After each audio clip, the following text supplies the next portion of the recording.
Alright. Yeah. The greatest songwriter you've never heard. Town Van Sant story. I have to agree, he is a fucking fire songwriter. Um, and I'd never heard of him. But this was, a request from someone in France ages ago, and it's been on my computer for ages.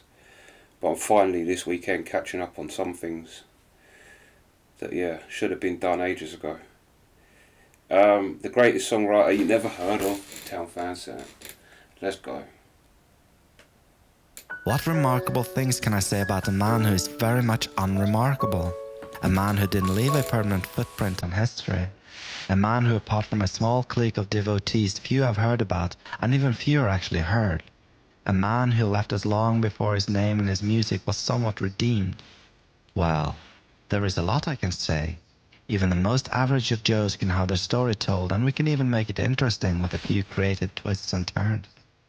With the curious case of Towns Van Sant, we don't need to polish his story to make it interesting. We can just tell it like it happened.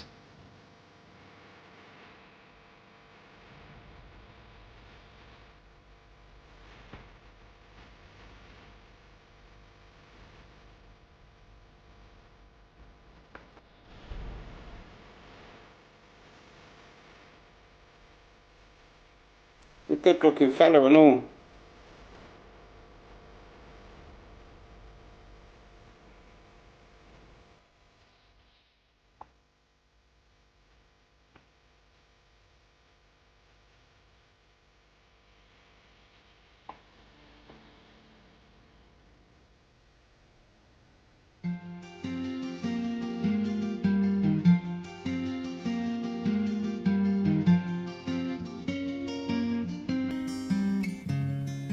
Take a look at this face and try to guess this man's age.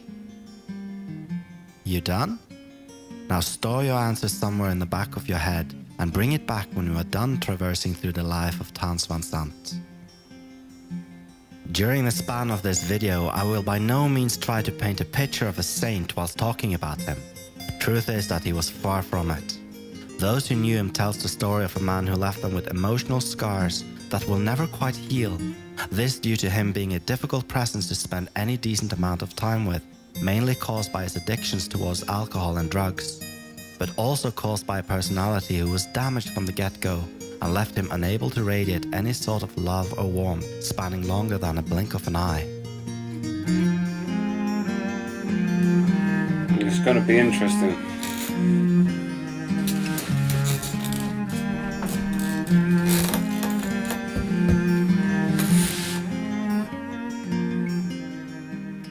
If we are truly to understand why this wild bird got his wings clipped way too early, we need to go back to where it all began.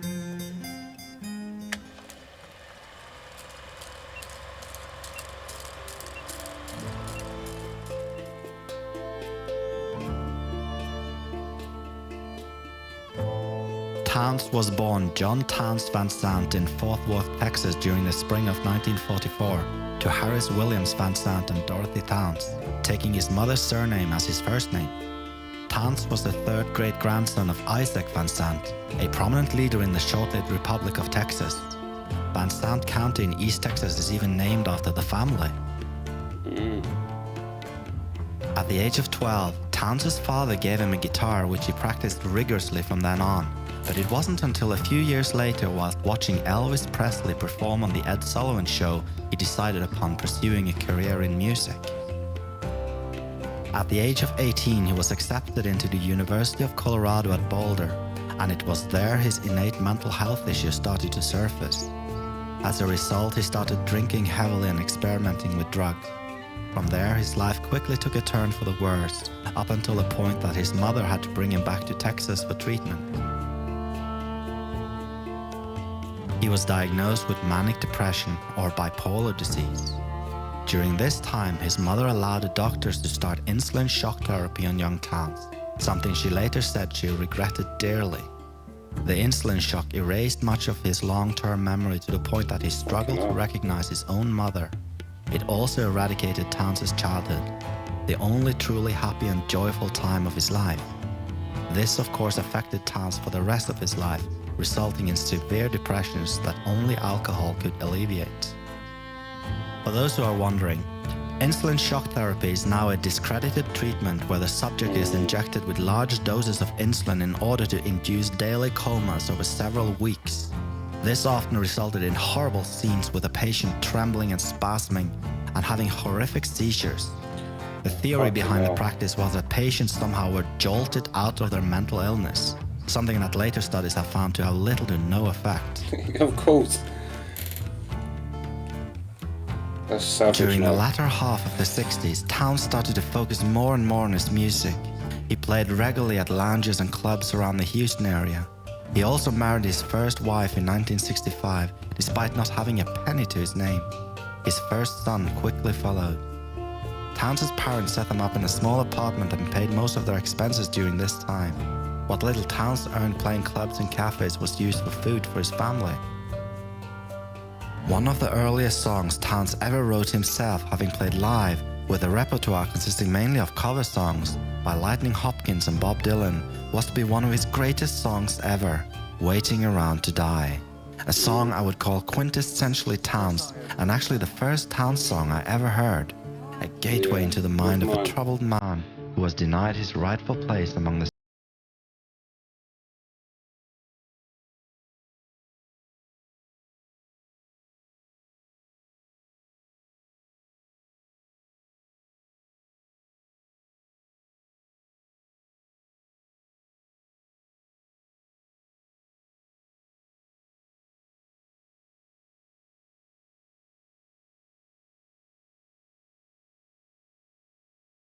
in early 70s was Townes Van Zandt's most productive period during his songwriting career, producing several albums and writing many of his best songs. But like everything with cracks in the foundation, it is just a question of time until it all comes crashing down. And he did. Just waiting around to die.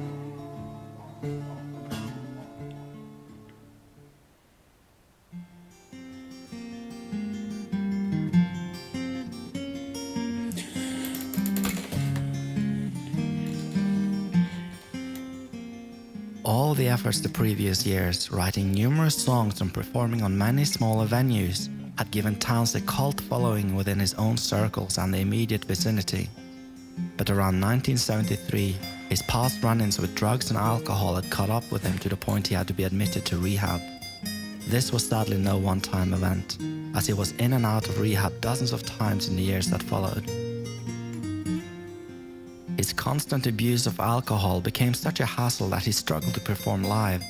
He would go on stage clearly under the influence, forget the lyrics and basically just make a fool of himself. In addition to alcohol, Townes was addicted to heroin for the most of his adult life, even shoot drugs in the presence of his son, who was only 8 years at the time. By 1982, he was drinking a pint of vodka daily and was experimenting with increasingly more dangerous combinations of drugs. But why did he resort to this destructive way of life? Obviously, he was still struggling with his bipolar disease and the torturous treatment he had to undergo, erasing his memory and doing little to nothing to alleviate the mental pain.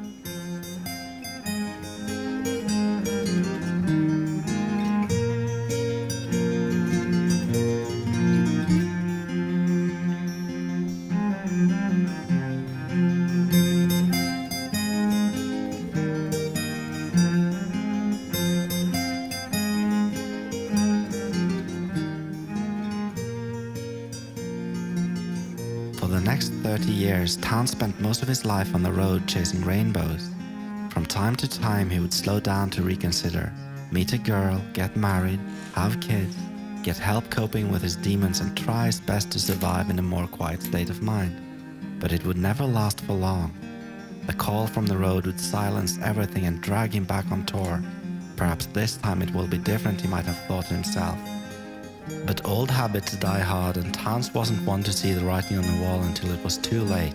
But amidst all the misery endured, he did something wonderful. He wrote songs like no one else could, songs that could never be conceived in any other setting. I sincerely believe you need to be sad to write a truly sad song. You need to know hardship to put it into perspective, and you need to know what loss is in order to turn it into art.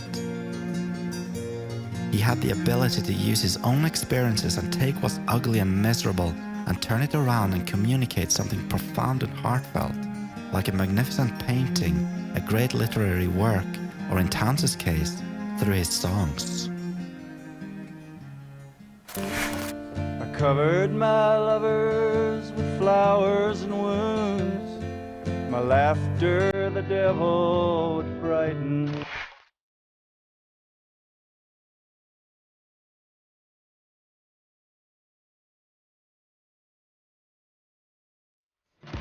I get lonely.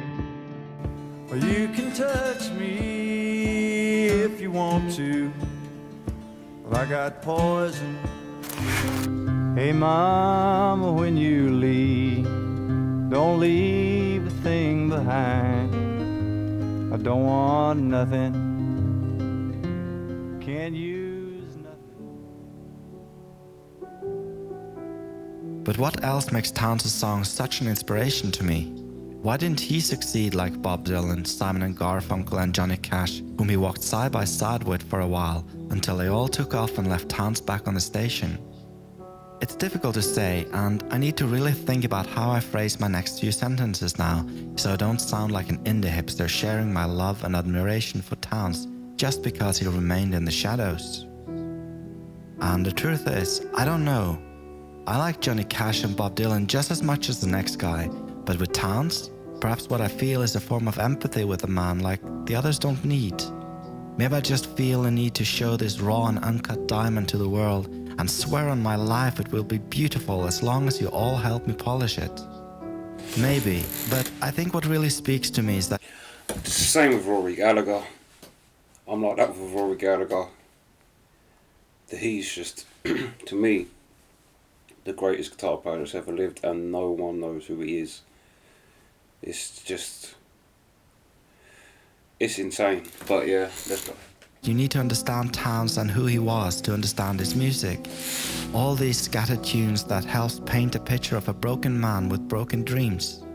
It is like one of those cassette tapes I used to have when I was a child, where you, in addition to listen to the tape, had to follow along in a book that came with the tape to be able to grasp and understand the full story.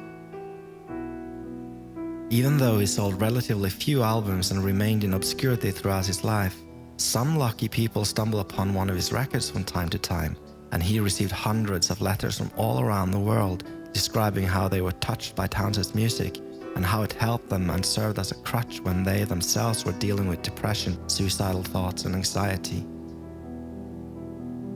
Towards the end of the 80s and the beginning of the 90s, his music started to resurface and he stepped out of the shadows. Only for a little while when he was invited to play slightly bigger venues and starring in TV shows and such. This moment in the spotlight was not due to him alone, but because famous musicians like Willie Nelson, Merle Haggard, Emmylou Harris and Guy Clark started recording covers of some of his songs, and thus bringing his name with them for the ride.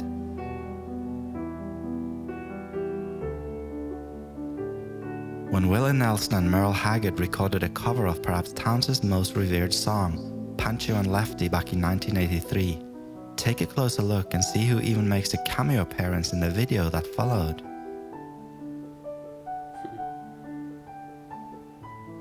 Towards the mid-90s, Townes had again fallen for the temptation of abusing alcohol. In 1994, he was admitted to detox, but he was now in too deep.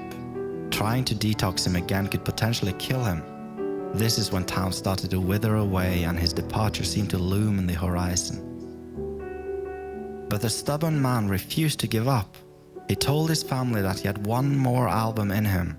He was scheduled to record an album together with Steve Shelley of Sonic Youth, and recording was to begin in December of 1996. But just before said date, Townes sustained an injury when he fell down a flight of stairs. He refused medical treatment for this. Determined to finish the album, he had to be pushed into the studio in a wheelchair. This album was cancelled shortly after due to Townes acting like a mean drunk, unable to perform.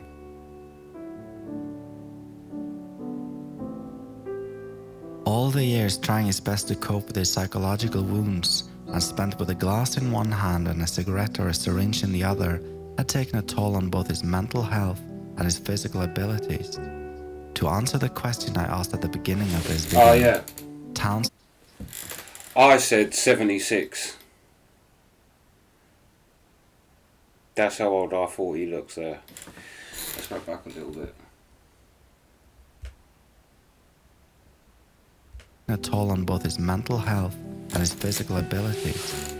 To answer the question I asked at the beginning of this video, Townes is only 39 years old in this picture. Jesus. His trademark twangy voice had changed from this, And our captains were strong, and our lances long, and our liege the holy king, to this.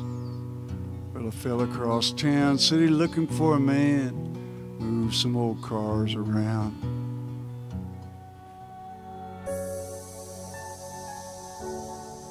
It was clear to everyone who knew him that Townes had slipped past the point of no return.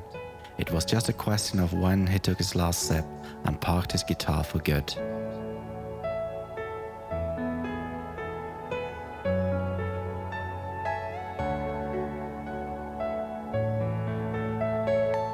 Townes Van Zandt died a few days later in his home. He died in the early morning of January 1st, 1997, at the age of only 52. Official cause of death was heart failure. The unofficial one was 30 years of alcohol and drugs.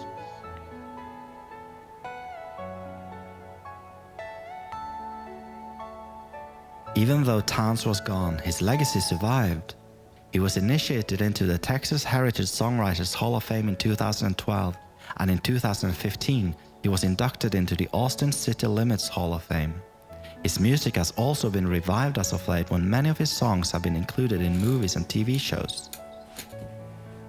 6 Feet Under, True Detective, Deadwood, Breaking Bad, 3 Billboards Outside Ebbing, Missouri, In Bruges, to name a few. His family gave some interviews to the media after Townes' departure, telling a story about a man who indeed was difficult to live with and wasn't always the best husband and father. But he would always tell them he was sorry for who he was and that he loved them all very dearly. After an evening of drinking, he would sit on the edge of the bed when his son woke up the morning after and ask for forgiveness.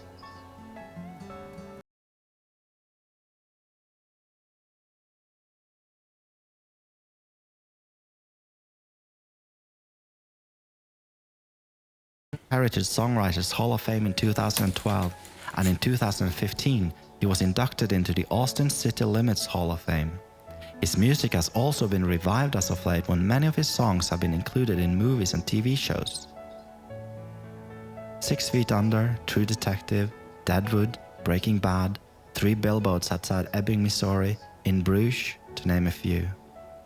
His family gave some interviews to the media after Townes' departure, telling a story about a man who indeed was difficult to live with and wasn't always the best husband and father. But he would always tell them he was sorry for who he was and that he loved them all very dearly. After an evening of drinking, he would sit on the edge of the bed when his son woke up the morning after and ask for forgiveness.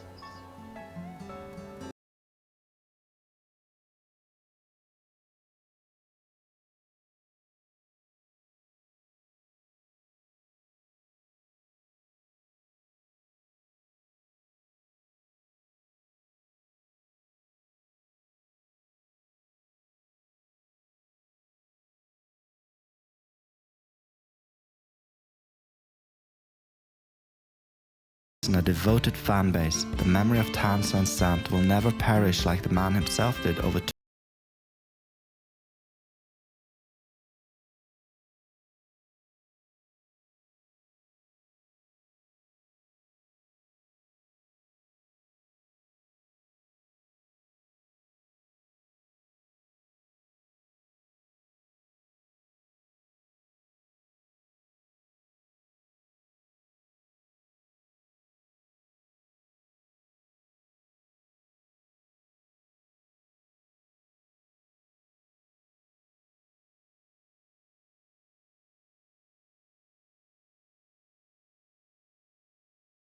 Yeah, but I said that from the second I heard him that his music is very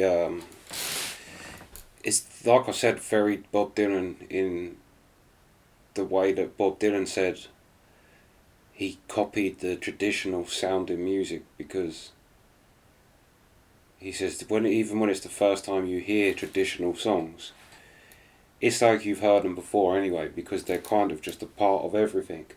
And he wanted to give his songs that same instant that you hear it and go, even though you've never heard his song, there's something about it that's just familiar to you instantly about it, and you go, I know this, yeah. And I find he's very much like that too. But that was fascinating. That's a very, not quite what I expected. I didn't expect his life to be as tragic as that, but it just tends musicians tend to be. I just watched one on Frank Zappa, and yeah, he was very much the same, like a very much just an outsider, and even towards his family. He's the only thing Zappa cared about. He wasn't a drug addict or anything, but the only thing he cared about was really music. That was his real addiction. But yeah, that's crazy, that picture of him too. 39, and I honestly would say 76. My dad's 71.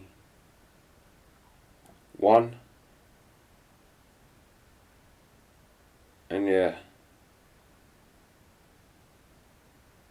he looks much better than he did at 39. And my dad lived a fucking drinker's life as well. So that goes to show you something.